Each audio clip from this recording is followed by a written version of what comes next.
Learn how to design and understand database relationships in Microsoft Access. This video explains how to link tables using primary and foreign keys in a product's database. Note, primary and foreign keys must be the same data type.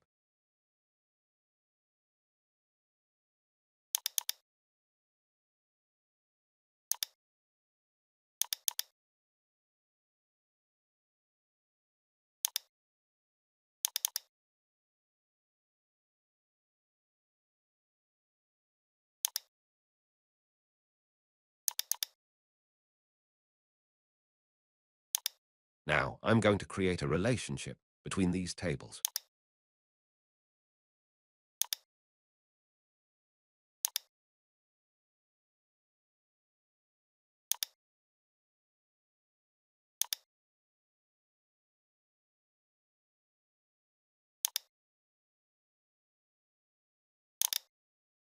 One-to-one relationship.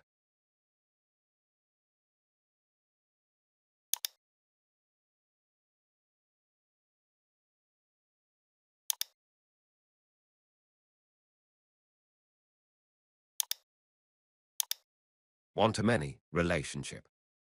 Note, no direct many-to-many relationship in Access. Use a junction table.